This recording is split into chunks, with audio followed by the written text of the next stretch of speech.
प्रभु यीशु मसीह को महिमा मिले। फिर एक बार आप लोगों के साथ इस प्रकार के संगति और सिखाने का मौका के लिए मैं प्रभु का धन्यवाद देता हूँ।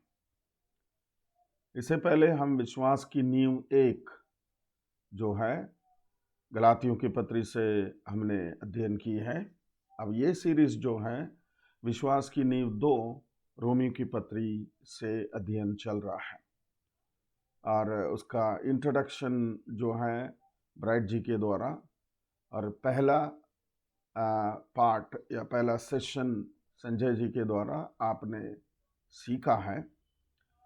इसका दूसरा लेसन मैं आपको सिखाना चाहूँगा।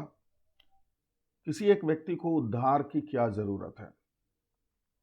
चर्च जाने से काफ़ी नहीं है? चर्च के एक्टिविटीज़ में भाग लेने से काफ़ी नहीं है क्या? या फिर और कुछ करना है? परमेश्वर के वचन में खास तौर से नया नियम में रोमियो की पत्री में पौलुस द्वारा परमेश्वर की आत्मा हमारे लिए सिखाता है हम व्यक्तिगत तौर से उद्धार प्राप्त करना जरूरी है, राइट?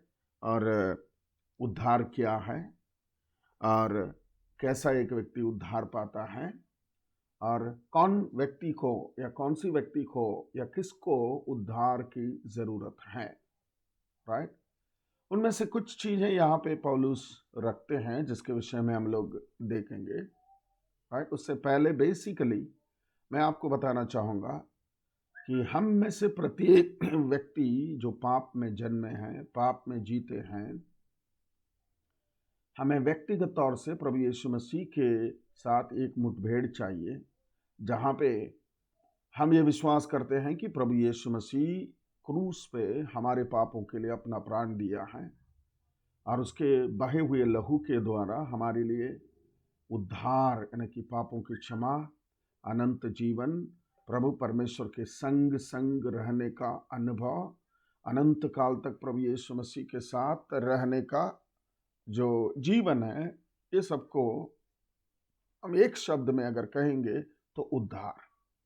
यानी कि हम किसी बड़ा विपत्ति से, जिसको हम कहते हैं नरक के आग से, हम बच जाते हैं, जिसको मुक्ति, निजात या उद्धार कहते हैं, ठीक है? और यहाँ पे कैसा उद्धार पाना है आपको रोमियो की पत्री, यही रोमियो की पत्री 10वें अध्याय 9 से लेकर के कुछ आयतें अगर पढ़ते जाएंगे तो आपको क्लियर मिलता है। दिल से विश्वास करना, पापों को परमेश्वर के सामने अंगीकार करना, प्रभु यीशु मसीह के क्रूस के संपन्न काम को अंगीकार करेंगे और हमें परमेश्वर उद्धार देते हैं। चलिए हम लोग आ जाते हैं यहाँ पे किसी को उद्धार की क्यों ज़रूरत है। वो है आपको रोमियो की पत्री पहला अध्याय 18वीं आयत से लेकर के रोमियो की पत्री 3 अध्याय उसके 20वें आयत तक के पाठ हैं, हम लोग यहाँ पे पढ़ेंगे। और सबसे पहला पॉइंट यहाँ पे है परमेश्वर के प्रकोप का खुलासा। पौलुस कहते हैं यहाँ पे पहला अध्याय उसके 18वें आयत में आप देख सकते हैं परमेश्वर के प्रकोप की खुलासा। मैं आपके लिए पढ़ना चाहूँगा 18वीं आयत। परमेश्वर के क्रोध तो उन लोगों की सब अभक्ति और अधर्म पर स्वर्ग से प्रकट होता है जो सत्य को अधर्म से दबाए रखते हैं। सत्य को अधर्म से दबाए जो रखते हैं उन पर परमेश्वर के प्रकोप स्वर्ग से प्रकट है। अगर परमेश्वर के प्रकोप किसी के ऊपर प्रकट हैं वो जिंदगी भर नहीं बच पाएगा। उसके नीचे पॉइंट्स को देखिए।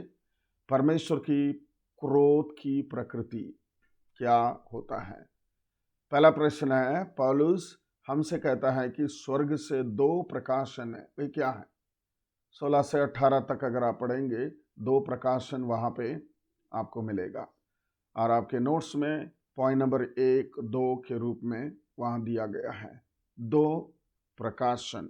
मैं 16 से 18 से आपके लिए पढ़ता हूँ, आपको ढूंढना है 2 प्रकाशन कौन सा है, क्योंकि मैं सुसमाचार से नहीं ले जाता, इसलिए कि वह हर एक विश्वास करने वाले के लिए, पहले दो तो यहूदी फिर यूनानी के लिए उद्धार के निमित्त परमेश्वर की सामर्थ है, क्योंकि उन्हें परमेश्वर की धार्मिकता विश्वास से और विश्वास के लिए प्रकट होती है। जैसा लिखा है, विश्वास से धर्मी जन जीवित रहेगा। दो प्रकाशन, एक्चुअली दो से अधिक यहाँ पे मिल सकता है, लेकिन दो मैं आपके लिए बताना चाहूँगा। सबसे पहले, उद्धार के निमित्त सुसमाचार, यानी कि प्रभु यीशु मसीह के क्रूस का मृत्यु, गाड़ा जाना, पुनरुत्थान हमारे लिए सामर्थ है, या विश्वास करने वालों के लिए वो परमेश्वर का सामर्थ है। दूसरा, विश्वास से धर्मी जन जीवित रहेगा। विश्वास करने के द्वारा ही उद्धार होगा। अगर विश्वास नहीं करते हैं, कहानी के रूप में पढ़ते जाते हैं, या एकदम अच्छा एक कहानी जैसा दिख रहा है बोल करके पढ़ते पढ़ते पढ़ते रहेंगे, उद्धार नहीं होता है। राइट? सो स्वर्ग से दो प्रकाशन परमेश्वर ने हमारे सामने डाली हैं। कौन सा? सुसमाचार और विश्वास। सुसमाचार परमेश्वर का सामर्थ्य है उद्धार पाने वालों के लिए। विश्वास से धर्मी जन प्रभु परमेश्वर के संग संग सदा काल के लिए जीवित रहेगा। दूसरा प्रश्न यहाँ पे देखिए, परमेश्वर के क्रोध की बुनियादी प्रकृति क्या है और प्रतिफल का सिद्धांत क्या है? परमेश्वर की क्रोध की बुनियादी क्या है? 16वें आयत में देखिए, 18वें आयत में देखिए, परमेश्वर की क्रोध तो उन लोगों की सब अभक्ति और अधर्म पर स्वर्ग से प्रकट। अभक्ति, अधर्म। अभक्ति मतलब जहाँ पे भक्ति करना था, जहाँ पे विश्वास करना था, वहाँ पे विश्वास नहीं किए और किसी चीज़ के पीछे जाते हैं। अधर्म मतलब परमेश्वर ने आपको धर्मी बनाने के लिए अपना प्राण क्रूस पर दे दे करके अपना लहू बहाया, उसे छोड़ करके आप ऐसी कई सारे चीज़ों के पीछे जाते हैं जो धर्म है ही नहीं, जिसमें धार्मिकता नहीं पाई जाती है, जो कि वो रिलीजन है या धर्म है। धर्म का रीति रिवाज पूरा होता है, लेकिन वहां पे कुछ काम नहीं होता है। याद रखिए, दूसरा प्रश्न का आंसर अभक्ति और अधर्म। उससे क्या होता है? मन कठोर हो जाता है, परमेश्वर से दूर चले जाते हैं और परमेश्वर के प्रेम को समझते नहीं हैं। परमेश्वर की भलाई जो परमेश्वर ने अपना प्राण के द्वारा या लहू के द्वारा हमारे लिए संपन्न किया है, उस पर कहीं विश्वास नहीं आता है। तीसरी प्रश्न, परमेश्वर के क्रोध एक मनुष्य के क्रोध से कैसा अलग है? मनुष्य क्रोध करने से क्या करेगा? परमेश्वर क्रोध करने से क्या करेगा? मनुष्य का उग्र क्रोध आ जाता है तो क्या होता है? मर्डर हो जाता है, और उसके नीचे हाथ टूट जाता है, पैर टूट जाता है, आंख टूट जाता है, या फिर उनके आने का आमदनी रुक जाता है, खाना नहीं खिलाया जा सकता है। ऐसा कई सारे एक्शंस इंसान लेते हैं। लेकिन परमेश्वर के क्रोध अगर एक व्यक्ति के जीवन में प्रकट हुआ है तो क्या होगा? वो परमेश्वर से अनंत काल तक के लिए दूर चला जाएगा, यानी कि दूर किया जाएगा। और ना सिर्फ अनंत काल के लिए दूर किए जाने की बात है, वो अनंत काल के नरक में जाएगा, जहां पे पीड़ा ही पीड़ा है, दर्द ही दर्द है, और जहां पे कोई चैन आराम नहीं है। और वो जो जगह इंसान के लिए नहीं, शैतान के पाप के निमित्त शैतान अनंत काल तक रहने के लिए बनाया गया है, उसी जगह में परमेश्वर धकेल सकता है। परमेश्वर के क्रोध एक मनुष्य के क्रोध से कैसे अलग है? मनुष्य के क्रोध से इंसान बच सकता है। परमेश्वर सर्वज्ञानी है, सर्वव्यापी है और सर्वशक्तिमान है, और उसके क्रोध से कोई बच नहीं पाएगा। राइट? ये आगे हम बढ़ते हैं, और उसका दूसरा पॉइंट है परमेश्वर के क्रोध का अभिप्राय क्या है। और उसमें प्रश्न नंबर 4 देखिए, परमेश्वर के प्रकाशन के विश्वास से प्रत्युत्तर देने का मतलब है ग्रहण करना। अविश्वास से प्रत्युत्तर देने का मतलब है अस्वीकार करना। किस पर? परमेश्वर का श्राप या श्राप का खुलासा होगा। यहीं पे देखिए 2 पॉइंट है, लास्ट में एक क्वेश्चन है। परमेश्वर पर विश्वास करना का मतलब जो है, प्रभु परमेश्वर ने आपके लिए और मेरे लिए जो किया है उसे ग्रहण करना, वही है सच्चा प्रत्युत्तर। क्या किया है परमेश्वर? सबसे पहले हमारे पापों को अपने ऊपर उठा करके क्रूस पे अपना प्राण दिया और हमारे पापों का क्षमा, हमारे लिए अनंत जीवन, हमें परमेश्वर के पास जाने का पहुंच, परमेश्वर का संतान होने के अधिकार, मृत्यु से पार करा करके जीवन में प्रवेश कराया। ये सारी चीज़ें हम दिल खोल करके विश्वास से अंगीकार करते हैं। उसके लिए कोई दाम देने की ज़रूरत नहीं, कोई तपस्या करने का ज़रूरत नहीं, और कुछ पैसा इकट्ठा करने का भी ज़रूरत नहीं है। शायद आप सुने होंगे, मार्टिन लूथर जब कैथोलिक चर्च से रिफॉर्मेशन या क्रांति करके अलग किया, उस समय ऐसा चलता था, पोप से प्रार्थना पत्र मिलता था पापों की क्षमा के लिए। इंसान अपने पापों को प्रार्थना पत्र में लिखते हैं और उसमें पैसा लगाना चाहिए। वो पोप के पास जाता है और वहाँ से क्षमा हुआ है बोल करके सील मार करके आता था, राइट। ऐसा आपको कुछ करने की ज़रूरत है। जहाँ पे आप हैं वहाँ खड़े बैठे घुटने में प्रभु परमेश्वर के पूरे किए हुए काम को स्वीकार करना, उसी को बोलते हैं विश्वास। अविश्वास से प्रत्युत्तर देना है ना, कि अविश्वास करते हैं मतलब बस अस्वीकार करना, आनाकानी करना, इग्नोर करना। ऐसा ही होता है दुनिया में। कई लोग, कई हजारों लाखों करोड़ों अरबों लोगों ने सुसमाचार सुना है, लेकिन कुछ लोगों ने ये नहीं बोला कि मैं स्वीकार नहीं करता हूं, नहीं करती हूं, नहीं बोला, बस इग्नोर कर दिया। हाँ ठीक है, चलता है ये सब, ठीक है।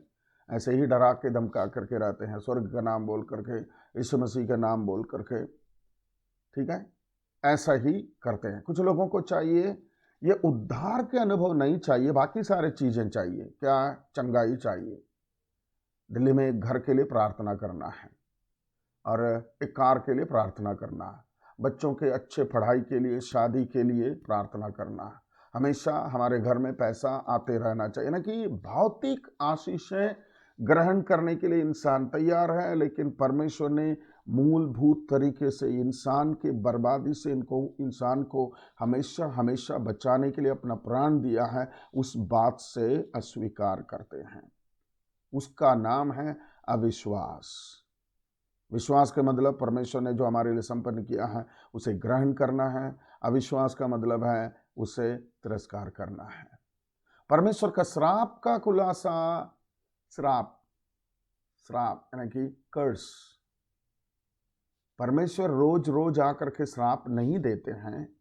प्रकृति में ही विश्वास करने वालों के लिए परमेश्वर की आशीष, अविश्वास करने वालों के लिए आशीष से वंचित रहना, यानी कि श्राप के अधीन में रहने का बात होता है। यहाँ पे परमेश्वर के श्राप, इसके साथ अगर गलातियों के पत्र 3 अध्याय जोड़ करके अगर आप देखेंगे, परमेश्वर प्रभु यीशु मसीह के क्रूस पर संपन्न किए हुए कामों को विश्वास न करते हुए अपने काम के भरोसे, यानी कि व्यवस्था पालन करने के द्वारा हम परमेश्वर का प्रसन्न कर देंगे, परमेश्वर के उद्धार को हासिल करेंगे, परमेश्वर के उद्धार को हम अपने जीवन में अपने ही कामों के द्वारा हम प्राप्त करेंगे। इफिसियों के पत्री में पौलुस के द्वारा पवित्र आत्मा कहता है, न किसी व्यक्ति के काम के द्वारा, अनुग्रह से ही तुम्हारा उद्धार हुआ है। यानी कि यह अनुग्रह का बेस या फाउंडेशन या नींव क्या है? प्रभु यीशु मसीह का क्रूस का मृत्यु। यहाँ पे परमेश्वर का श्राप का खुलासा ऐसा हुआ है, जो प्रभु यीशु मसीह के क्रूस के संपन्न काम पर विश्वास नहीं करते हैं, वे परमेश्वर के श्राप के अधीन में हैं।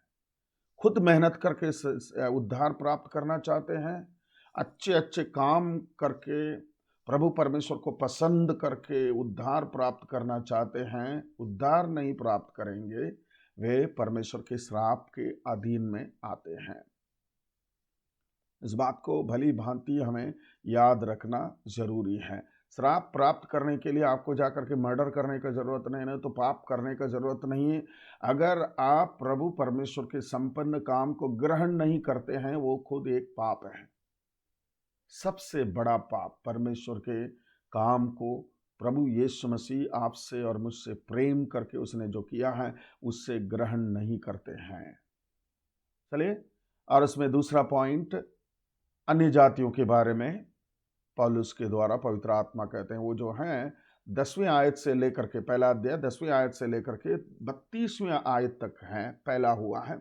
हम थोड़ा थोड़ा करके देखेंगे। और उसमें 5वां प्रश्न, अन्य जातियां परमेश्वर के बारे में क्या जानते थे? 19 और 20वीं आयत में अन्य जाति मतलब गैर यहूदी, सारे अन्य जाति हैं। हम कई बार बोलते हैं हम जो चर्च में आते हैं हम परमेश्वर के संतान है, बाकी सब अन्य जाति है। नहीं, यहाँ पे संदर्भ के अनुसार अन्य जाति मतलब गैर यहूदी, सारे अन्य जाति हैं।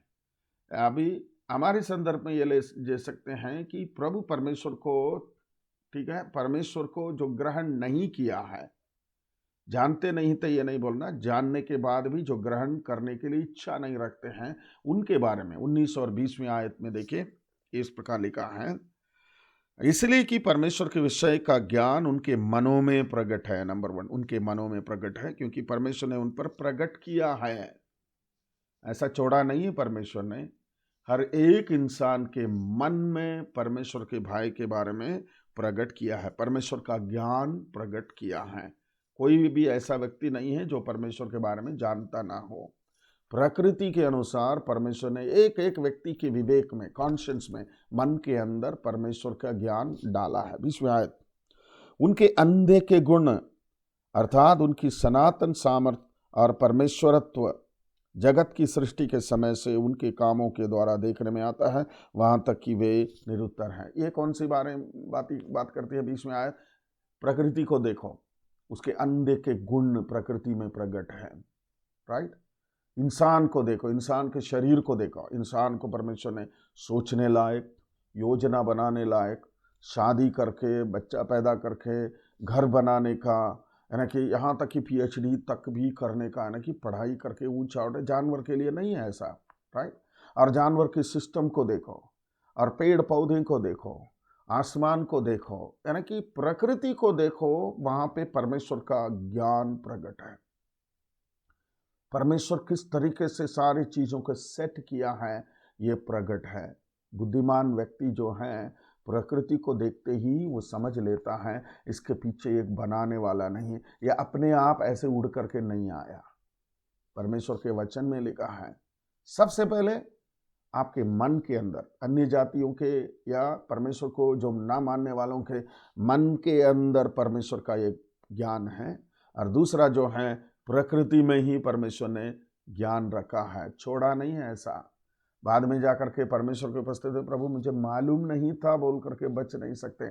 इसको अंग्रेजी में बोलते हैं जनरल रेवलेशन।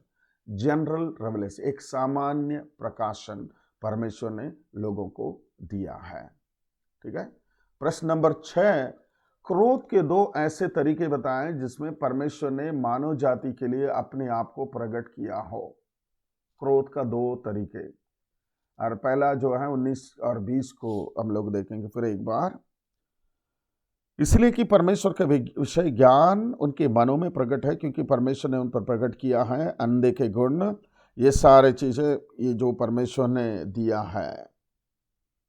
इसलिए ये जो चीज परमेश्वर खुद उनके मन में प्रकृति में डाल करके उनको चेताया है, उसको जो नहीं मानते हैं उनके ऊपर परमेश्वर का क्रोध है, बच नहीं सकते हैं। दूसरे अध्याय उसका 14 से 15 में हम लोग देखेंगे। दूसरे अध्याय उसके 14वें और 15वें आयत में आप देख सकते हैं। फिर जब अन्य जाति लोग जिनके पास व्यवस्था नहीं स्वभाव ही से व्यवस्था की बातों पर चलते हैं, तो व्यवस्था उनके पास ना होने पर भी वे अपने लिए आप ही व्यवस्था है, राइट। 15वें आयत को देखेंगे। वे व्यवस्था की बातें अपने अपने हृदय में लिखी हुई दिखाते हैं और उनके विवेक भी गवाही देते हैं, और उनके विचार परस्पर दोष लगाते या उन्हें निर्दोष ठहराते हैं। अब दूसरी बात, परमेश्वर ने पहले जो है याद रखिए, मन में, प्रकृति में परमेश्वर का ज्ञान प्रकट किया है, और दूसरी बात, परमेश्वर की व्यवस्था उनके विवेक में रखा है। उनके विवेक दो बातें करता है। कौन सा? उसके 15वीं आयत को अगर आप पढ़ेंगे, व्यवस्था की बातें अपने हृदय में लिखी हुई दिखाते हैं या विवेक भी गवाही देते हैं, और वो विवेक उनको दोषी लगाते हैं। विवेक गवाही देते रहता है, चेताते रहता है, बताते रहता है, भाई एक सृजनहार है, एक सबसे ऊंचा परमेश्वर है, ये सब ऐसे ही नहीं आता है। वो उनको टोकते रहते हैं, विवेक उनको टोकते रहते हैं। अभी आजकल आप ये बोल सकते हैं, ये तो मैं नहीं देखता हूं। कारण ये है, कई लोग परमेश्वर के वाणी सुन सुन के ये विवेक का ठोकने के रास्ता कुछ लोगों ने बंद करके और उसी जगह में और कई सारी चीजें भर करके रखे हैं। उनके लिए ना परमेश्वर मदद कर सकता, ना इंसान मदद कर सकता, ना परमेश्वर के सामर्थ्य उनके लिए काम आ सकता है, क्योंकि सुन सुन करके कान पक गया है। दिल सुन सुन करके जगह ना देने के कारण, न कि कुछ एक्शन ना लेने के कारण, जैसे आप एक मान के चलिए एक चाकू या कोई सारे लोहे का चीज़ जो है, आप 2 साल तक उपयोग नहीं करते हैं, जहाँ पे पानी गिरता है, धूप आता है, वहीं पे छोड़ देते हैं तो जंग पकड़ता है, फिर उसको काम के लायक नहीं आता है। वैसे ही हमारे दिमाग, हमारा दिल, हमारा विवेक, हमारा कॉन्शियंस, हमारे अंदर जो परमेश्वर बात करने का तरीका है, उसको अगर आप और मैं उपयोग नहीं करेंगे, ऐसी छोड़ करके रखेंगे, परमेश्वर फिर हमसे बोल नहीं पाएगा। बोलने से भी हमें समझ में नहीं आएगा। इसलिए परमेश्वर का दिया हुआ बुद्धि, विवेक इस्तेमाल करने के लिए है। राइट? सो आगे बढ़ते हैं हम लोग। उसमें प्रश्न नंबर और उसका दूसरा छोटा पॉइंट, सत्य का तिरस्कार। सत्य को तिरस्कार करना आज इंसान का तौर तरीके में से एक बन गया है। असत्य कुछ होता है या फिर उनके लिए मजे की बात होती है, उनकी दिल की खुशी की बात होती है, यानी कि तत्काल खुशी की बात होती है, उसे बड़े खुशी से ग्रहण कर लेंगे। या फिर भौतिक आशीषों की बात होता है, जल्दी ग्रहण करने के लिए तैयार रहेंगे। लेकिन इंसान परमेश्वर से ऐसा इनडायरेक्टली कहता है कि परमेश्वर मुझे आशीष दे दे, लेकिन मेरे जीवन के बारे में ध्यान मत दो। मैं जैसा भी जीऊंगा, जैसा भी करके, यानी कि मुझे जो जो चीज़ अच्छा लगता है वो सब करके मैं जीते रहूंगा। नहीं चलेगा। परमेश्वर कुछ चीज़ें हमारे लिए बताते हैं। और उसमें प्रश्न नंबर 7, झूठे धर्म की शुरुआत क्या है? झूठा धर्म, धर्म है लेकिन झूठा है। झूठ का पैर नहीं होता है, न कि फाउंडेशन नहीं होता, नींव नहीं होता है। वो एक धर्म के रूप में कई बिजनेस चलता है ना, जो झूठ के ऊपर, जो बिजनेस है ही नहीं। कुछ टाइम से पहले अगर देखे होते तो गली गली में रिजर्वेशन काउंटर, यानी कि रिजर्वेशन करके देने का, सच में वो एक बिजनेस नहीं, वो इलीगल बिजनेस है। एजेंट के द्वारा रिजर्वेशन करना, वो सारी चीजें जो है। वैसे ही धर्म के अंदर भी झूठा धर्म, ठीक है, ये कभी कब से चली आ रही है? जब से दुनिया में धर्म बना है तब से। क्योंकि दुनिया की शुरुआत के टाइम से लेकर के शैतान मौजूद है इस धरती पे। जब से शैतान मौजूद है तब से झूठा धर्म, यानी कि लोगों को ठग करके लोगों को परमेश्वर से दूर करने का एक धर्म। और उसका शुरुआत 21वें आयत में आप देख सकते हैं। उसका पहला अध्याय उसके 21वें आयत में आप देख सकते हैं। यहाँ पे देखिए, इस प्रकार लिखा है, इस कारण कि परमेश्वर को जानने पर भी उन्होंने परमेश्वर की योग्य बढ़ाई और धन्यवाद न किया, परंतु व्यर्थ विचार करने लगे, यहाँ तक कि उनकी निर्बुद्धि मन अंधेरा हो गया। यही मैं पहले बोला था। बुद्धिमान परमेश्वर ने बनाया, बुद्धि दिया, उसको निर्बुद्धि करके उसको फिर सिर्फ निर्बुद्धि नहीं है, अंधेरा भी हो गया। मतलब अलग पूरा काला पर्दा या काला, यानी कि अंधेरा छा गया है, कुछ दिखता नहीं अभी। राइट? क्या है? परमेश्वर के ज्ञान मिलने के बाद भी परमेश्वर को उचित ढंग से आराधना करना नहीं जानते। आज मसीहत के अंदर भी देखिए, हमारे चर्च में हम बोलेंगे आइए चलें परमेश्वर का स्तुति करें, धन्यवाद करें। कुछ लोग बड़े आराम से सिर झुकाएंगे, हाथ बांध लेंगे, मुंह से एक शब्द भी नहीं निकलता है। वो सोचते हैं कि बड़ा भक्ति कर रहे हैं। हाँ जी, भक्ति वो नहीं होती है। भक्ति जब कोई आपको अगुवाई कर रहे हैं, बताते हैं कि प्रभु का स्तुति करें, जुबान खोल करके प्रभु का स्तुति और धन्यवाद करना जरूरी है। उसे एक बंधन खुल जाता है। कई लोगों के बंधन उसी में है, मुंह नहीं खुलता है। हाथ उठाओ मतलब हाथ ऊपर नहीं जाता है, ताली बजाओ मतलब नहीं जाता। ये सब बंधन है। ठीक है। सो क्या होना चाहिए? परमेश्वर को आपने जाना है, उसके सामर्थ्य को जाना है, उसके ज्ञान को जाना है, वो आराधना का योग्य है वो जाना है। इसके बाद भी आप अपने निर्बुद्धि मन को, जो अंधेरा हो गया, उसके अंधेरा के अनुसार क्या करते हैं? व्यर्थ विचार करने लगे। बस व्यर्थ विचार के विपरीत अच्छे विचार, परमेश्वर का विचार को छोड़ करके व्यर्थ विचार के पीछे गए, कुछ मतलब नहीं हुआ। वो है झूठा धर्म। झूठा धर्म, धर्म के अंदर रहते हुए भी जो परमेश्वर को आराधना सही नहीं होता है, वो झूठा धर्म है। 8वां प्रश्न देखिए, लोग सच्चे परमेश्वर की आराधना के बजाय किसकी करते हैं? 22-23 में किसकी आराधना करते हैं? आज जो करते हैं 2000 वर्ष से पहले बाइबल में लिख करके रखा है। देखिए 22 और 23 में लिखा है, वे अपने आप को बुद्धिमान जताकर मूर्ख बन गए, नंबर 1। और दूसरा, और अविनाशी परमेश्वर की महिमा को नाशवान मनुष्य और पक्षियों और चौपायों और रेंगने वाले जंतुओं की मूर्त की समानता में बदल डाला। कोई इंसान को आराधना करता है, कोई पक्षियों को आराधना करता है, कोई रेंगने वाले, चलने वाले, दौड़ने वाले जंतुओं को आराधना करता है, कोई पेड़ पौधे को आराधना करता है। अंग्रेजी में इसको बोलते हैं पैंथीइज्म। 2 शब्द है, पॉलिथीइज्म, पैंथीइज्म। पॉलिथीइज्म मतलब अनेक ईश्वर, एक से ज्यादा ईश्वरों का आराधना करना। पैंथीइज्म का ये मतलब है जो भी दिखता है, कुत्ते, बिल्ली, जो जो भी आपके सामने आता है, पहाड़, नदी, नाला, सूर्य, चांद और वायु, जल, आग, ये सारे ईश्वर है। उसको बोलते हैं पैंथीइज्म। मतलब जो भी दिखता है, जो इंसान को विपरीत दिखता है, सब कुछ आराधना का योग्य है। यही लिखा है यहीं पे। ये कौन सा है? 8वां प्रश्न देखिए, सच्चे परमेश्वर की आराधना को छोड़ करके, यानी कि सृष्टिकर्ता को आराधना करने को छोड़ करके क्या करते हैं?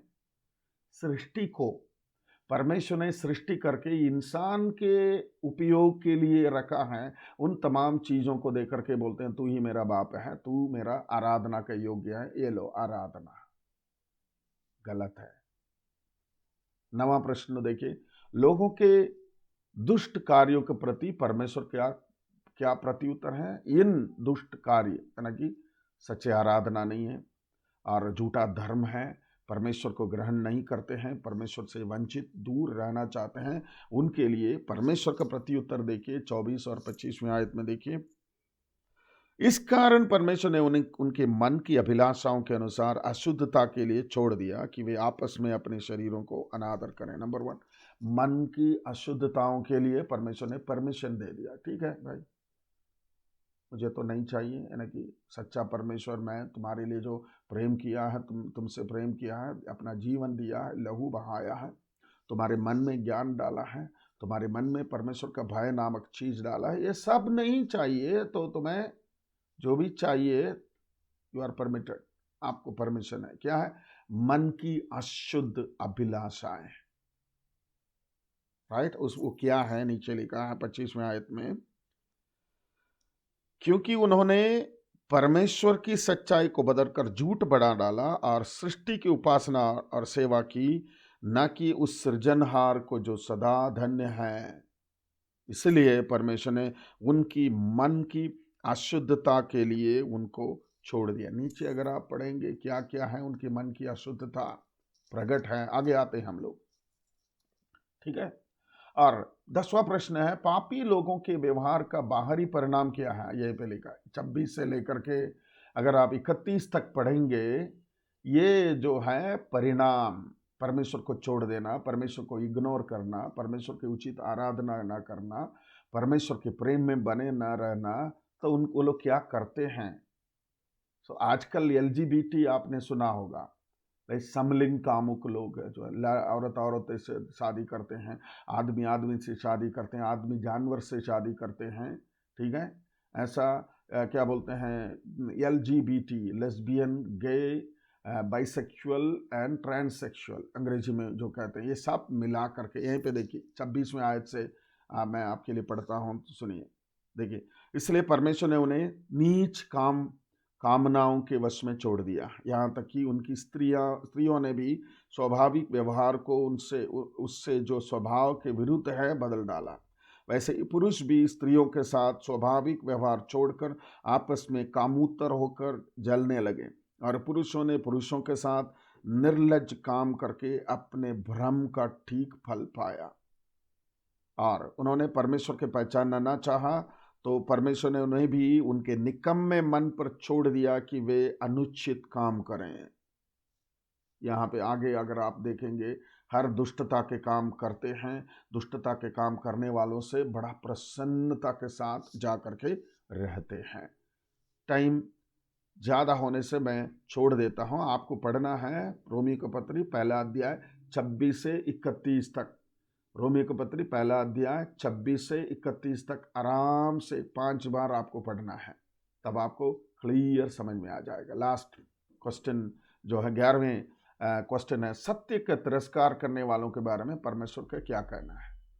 परमेश्वर के ये सत्य तिरस्कार करके अपनी अशुद्धता में, अपनी कामुकता में, अपनी गंदगी में जो जीना चाहते हैं, उनके लिए परमेश्वर का एक वचन देखिए, 32वें आयत को देखिए। वे तो परमेश्वर की यह विधि जानते हैं कि ऐसे ऐसे काम करने वाले मृत्यु के दंड के योग्य हैं। कैपिटल पनिशमेंट, मृत्यु के दंड। यहाँ पे मृत्यु दंड का यह मतलब है अनंत काल के नरक में जाकर के रहने के लिए योग्य है। तो भी न केवल आप ही ऐसे काम करते हैं, वरन कार करने वालों से प्रसन्न भी होते हैं। वाह, सिर्फ काम अपना करना नहीं है, औरों को भी कराते हैं। ऐसा करने वालों से भी बड़ा खुश, बड़ा तसल्ली से उनके साथ जा कर के रहते हैं। नतीजा क्या है पता नहीं है, इसका नतीजा क्या है पता नहीं। अगले सेशन में हम लोग आते हैं, लास्ट में हम लोग पहुंचे कि क्यों एक व्यक्ति को उद्धार चाहिए। हमारा सब्जेक्ट को आपको याद रखना है। ये सारे चीजें करते जाएंगे, प्रभु यीशु मसीह के आगमन में आप कहाँ रहेंगे, या दुनिया के अंत में आप कहाँ रहेंगे, वो बात ध्यान में रखना। किसी को उद्धार का क्यों जरूरत है? अगर ये सारे काम जो हमने सुना है ये सब करते जाते हैं, तो क्या नतीजा होगा? अगले सेशन में हम लोग मिलेंगे। परमेश्वर आपको आशीषित रखे। Thank you so much.